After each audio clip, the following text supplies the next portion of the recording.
آدمی نبی صلی اللہ علیہ وسلم کے پاس آیا, کہنے لگا اللہ کے رسول مجھے کچھ بتائیے اور مجھے کوئی مختصر سی نصیحت کر دیجیے. آپ نے فرمایا جب تم اپنی نماز کے لیے کھڑے ہو تو ایسی نماز پڑھو گے دنیا سے جا رہے. پھر ایک اور مرحلہ ہے اور وہ ہے اندر کی خیالات اور سوچوں کا. بہت سے لوگ اس پر پریشان ہوتے ہیں. اگر آپ اس طریقے پہ عمل کریں گے, سجدے والی جگہ پہ دیکھنا ذرا شروع کریں, آپ دیکھیں گے خیالات کم ہو جائیں گے. بہرحال ہر شخص کا اپنا اپنا حساب ہو سکتا ہے. مجھے اس سے بہت فائدہ ہوا ہے کیونکہ اللہ کے رسول صلی اللہ علیہ وسلم کی کوئی بات بھی حکمت سے خالی نہیں. تو خیالات دو طرح کے ہوتے ہیں, ایک ہوتا ہے خیالات کا آنا اور ایک ہوتا ہے خیالات کا لانا. آنے والوں کو تو آپ روک نہیں سکتے, پاسبل ہی نہیں. اور ایک ہوتا ہے خود انوائٹ کرنا, کسی کو بلانا, دعوت دینا. اس کو آپ بہرحال کنٹرول کر سکتے ہیں. اب جو بن بلائے آ جاتے ہیں ان کو آنے دیں, ان کو آپ اگنور کر دیں, کیونکہ ہمارا دماغ ایسی چیز ہے کہ جو کانسٹنٹلی کام کرتا ہے, تو رکتا نہیں ہے. آپ سو رہے ہوں تب بھی وہ خوابیں دیکھتا رہتا ہے, آپ جاگ رہے ہوں, آپ کسی سے بات کر رہے ہوں تو ضروری نہیں کہ آپ کی پوری توجہ وہاں ہو. بہت دفعہ ایسا ہوتا ہے کہ بات کرتے ہوئے آپ کا دھیان وہاں بھی ہوتا ہے اور کہیں اور بھی ہوتا ہے. تو ان تمام چیزوں پر جو خیالات تو خود بخود آ رہے ہیں وہ آتے رہیں گے, اس کو نہیں آپ روک سکتے. مثلا کانوں کے اوپر تو آپ کیا کرتے ہیں, ہاتھ رکھ سکتے, آنکھوں کو بند کر سکتے ہیں, زبان بند کر سکتے ہیں, لیکن دماغ کے خیال کا کیا کریں؟ کوئی ڈھکنا نہیں دے سکتے, کوئی سوئچ نہیں آف کر سکتے. وہ تو خدا نخواستہ آف ہوا تو پھر تو گئے, آن نہیں ہو سکتا پھر. اب یہ بڑی مشکل ہے. اس لیے ان کے پیچھے نہ پڑے, ان کو زیادہ سوچے نہ, ان کو اہمیت نہ دیں, ان کو اپنے اوپر حاوی نہ ہونے دیں, ان کا تذکرہ نہ بہت زیادہ کریں. کہ کچھ لوگوں کو میں نے دیکھا وہ ہر ایک کو لے کے بیٹھ جاتے ہیں, میں کیا کروں, میرے تو خیال بہت آتے ہیں نماز میں. کسی کے پاس کوئی جادو کی چھڑی نہیں کہ جو ایک آپ کو لگائے گا اس وقت اور آئندہ آپ کے خیالات نہیں آئیں گے. اس لیے آپ ان کا تذکرہ زیادہ نہ کریں, just take it easy, normal لیں.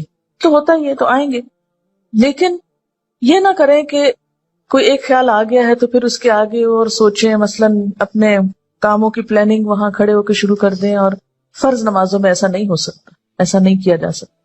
نفل میں اگر ہو جائے, جیسے حضرت عمر رضی اللہ تعالیٰ عنہ جو فوجوں کو ترتیب دینی ہوتی تھی تو نفل نماز شروع کر دیتے تھے. تو نوافل کی حد تک ٹھیک ہے لیکن فرض میں نہیں.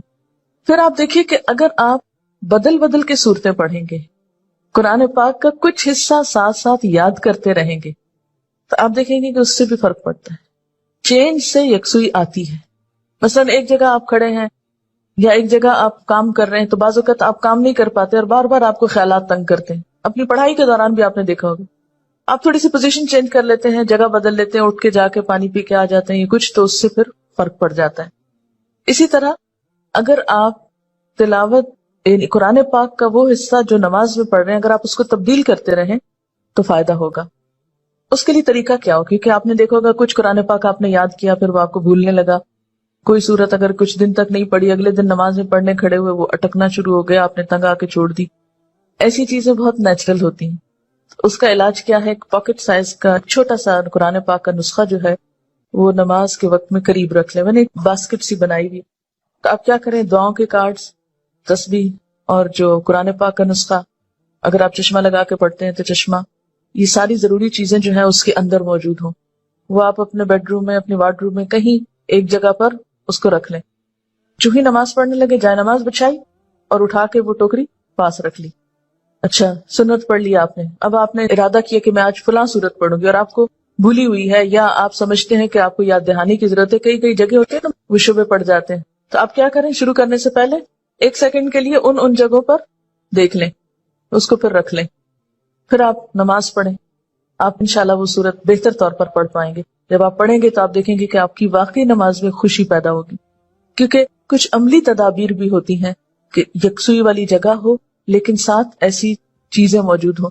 مثلاً اگر آپ نوافل پڑھ رہے ہیں اور آپ تھک گئے ہیں بیچ میں, تو بجائے اس کے کہ اپنے اوپر زور زبردستی کر کے پھر کھڑے ہو جائیں, آپ بیچ میں تھوڑا بیٹھ بھی سکتے ہیں, یا یہ کہ سلام پھیر کر آپ دعاؤں کا کارڈ نکالیں, کچھ دعائیں پڑھ لیں, اس میں آپ ریلیکس بھی ہو جائیں گے اور ساتھ یہ ہے کہ دعائیں بھی مانگی جائیں گی اور اگلے 2 نفل جو ہیں وہ زیادہ یکسوئی کے ساتھ پڑھے جائیں گے. تو اس طرح کی کچھ عملی تدابیر جو ہیں وہ آپ کی نماز کو اچھا کر دیتی. اسی طرح اگر ماحول کو تھوڑا اور خوشگوار بنائے, مثلاً یہ کہ جائے نماز کے اوپر اگر آپ تھوڑا سا عطر لگا لیں، یا یہ کہ آپ اس کو جھاڑ پٹک کے رکھیں، کچھ عرصے بعد اس کو دھو لیں، صاف کر لیں. تو یہ جو پاکیزگی اور صفائی کے جو مرحلے ہیں نماز کے ساتھ، لباس کے علاوہ، جسم کے علاوہ جگہ کی صفائی، اس سے بھی نماز میں خشوع آتا ہے.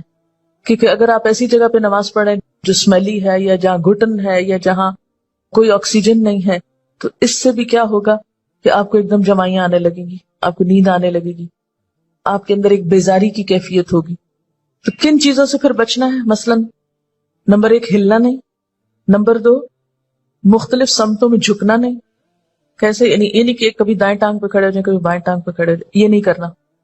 ٹھیک ہے، اگر شروع میں آپ کو بہت لمبی نماز کی عادت نہیں تو مختصر پڑھنا شروع کریں، لیکن ہلے بغیر. کپڑوں کو بار بار سمیٹیں نہیں، نہ ان کو جھاڑیں. ایسا دوپٹہ یا ایسا لباس نہیں پہنے کہ جو بار بار گرے اور بار بار آپ اس کو سمیٹنے میں مصروف ہوں. پھر اسی طرح جائے نماز کو درست طریقے پہ بچھائیں. یہ نہیں کہ نماز کے بیچ میں ہی آپ اسے ٹھیک کرنا شروع کر دیں. ایسی جائے نماز پہ کھڑے مت ہو کہ جو ہر دفعہ میں اکٹھی ہو جائے اور ہر دفعہ میں آپ اس کو سیدھا کر رہے ہیں. جس چیز پر آپ نماز پڑھتے ہیں اس کو بھی درست کرنے کی ضرورت ہے، وہ بھی مددگار ہے. اسی لیے آپ صلی اللہ علیہ وسلم نے نماز کے وقت سامنے نقش و نگار اور جائے نمازوں کے اوپر نقش و نگار اور ان چیزوں کو ناپسند کیا ہے، کیونکہ یہ بھی نماز میں خلل انداز ہوتے ہیں. پھر اسی طرح تن کے بھی نہیں کھڑے ہونا چاہیے، یعنی بہت اکڑ کے نہیں کھڑے ہوں، بلکہ نارمل نیچرل ریلیکس طریقے سے کھڑے ہوں. پھر اسی طرح نماز میں جمائیاں لینا اور لیتے چلے جانا نہیں، ان کو کنٹرول کریں. اسی طرح جلدی جلدی کرنا، کیونکہ خشوع کیا ہے؟ سکون. اور سکون میں کیا ہے کہ آپ جب قیام کریں تو ہلنا بند کر دے، رکوع کریں تو اتنی دیر رکوع کریں کہ جسم ہلنا بند کر دے. رکوع سے جب اٹھیں تو کھڑے ہو کر دوبارہ اتنا کھڑے ہوں کم از کم کہ آپ کا جسم ہلنا بند کر دے. پھر جب آپ سجدے میں جائیں ٹک جائیں اور اس وقت سر اٹھائیں جب تسبیحات پوری ہو چکی ہوں اور ہلنا بھی ختم ہو چکا. یہ نہیں کہ آپ ایک کانسٹنٹ موومنٹ میں کھڑے ہوئے تو رکوع میں ہلتے ہلتے پھر کھڑے ہو گئے، پھر سجدے میں ابھی ہلنا بند نہیں تو پھر کھڑے ہو گئے اور پھر واپس پلٹ گئے. یہ ماری ماری نماز جو ہے جلدی کی، اس سے قطعاً خشوع نہیں آتا. خشوع کے لیے آپ کو ٹھہر ٹھہر کر آہستہ نماز پڑھنی ہوگی. مسئلہ پیش آنے پر، مسئلہ نماز میں خشوع نہیں، مسئلہ پیش آ گئے، مسئلہ پیش آنے پر مسئلے کو پہچانے، اس کے اسباب جانے، یعنی مسئلے کو آئیڈینٹیفائی کرے. پہلے یہ ہے مسئلہ، خشوع نہیں آ رہا، پہچانے وجوہات کیا ہیں، کیوں نہیں آ رہا. ایک وجہ کہ جگہ ٹھیک نہیں، 2 وجہ کہ قرآن یاد نہیں، 3 وجہ کہ آس پاس شور ہے، وغیرہ وغیرہ. وجوہات معلوم کر لیں. اور ایک ان سب وجوہات سے بڑی وجہ کہ نماز پڑھنے کا ٹھیک طریقہ ہی نہیں آتا، الفاظ کی ادائیگی درست نہیں نماز کی، تو وہ ہر وقت ایک گلٹ ہے اندر، پتہ نہیں ٹھیک پڑھ رہی ہوں کہ نہیں، پتہ نہیں ٹھیک پڑھ رہی ہوں کہ نہیں. یہ جب تک یہ گلٹ رہے گی نماز میں خوشی نہیں آئے گی. اس گلٹ کو دور کریں. اگر آپ کو مثلاً اتحیات پڑھنا نہیں آتا، درود شریف پڑھنا نہیں آتا، سیکھ لیں کسی سے، بالکل شرم محسوس نہیں کریں، جتنا جلدی ہو سیکھ لیں.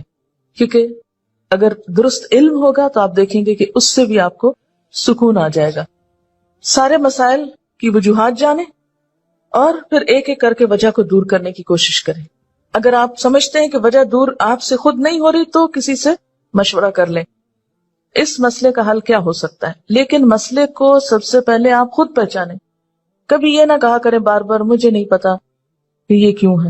نہیں، کیوں نہیں پتا، پتا ہونا چاہیے. اللہ نے آپ کو عقل دی، سمجھ دی، جاننے کی کوشش کریں. اور پھر اس کے بعد یہ ہے کہ اس کا حل کریں. اور اس معاملے میں بے صبری نہ کریں. بہت سے مسائل کے حل میں وقت لگتا ہے، اس وقت کو اویل کریں اور صبر کے ساتھ آہستہ آہستہ آپ دیکھیں گے کہ انشاءاللہ وہ مسئلہ حل ہوتا جائے گا. اور سب سے بڑی بات یہ کہ پھر اللہ تعالیٰ سے خوب خوب دعا کریں کہ اللہ تعالیٰ تو میری نماز میں خشوع دے دے، مجھے نماز کا شوق دے دے، مجھے نماز کی محبت دے دے، نماز کو میری آنکھوں کی ٹھنڈک بنا دے. اس طرح کی جو بھی دعائیں آپ کے دل میں آئیں، آپ دیکھیے کہ مانگنے کے لیے آپ کے اندر سے بات اٹھنی چاہیے نا. دعا کوئی مصنوعی چیز نہیں ہے کہ کوئی مانگ رہا تو آپ اس کو دیکھ کے آپ بھی شروع کر دیں. اس کی ضرورت آپ کو خود محسوس ہونی چاہیے کہ یہ چاہیے مجھ کو، یہ مانگنا ہے مجھے، اس کے بغیر میرا گزارا نہیں ہو رہا. تو جس طرح دنیا کی چیزوں کے لیے ہم تڑپ تڑپ کے مانگتے ہیں، اسی طرح دین کے لیے بھی، اپنی آخرت کے لیے بھی تڑپ تڑپ کے مانگنا سیکھیں.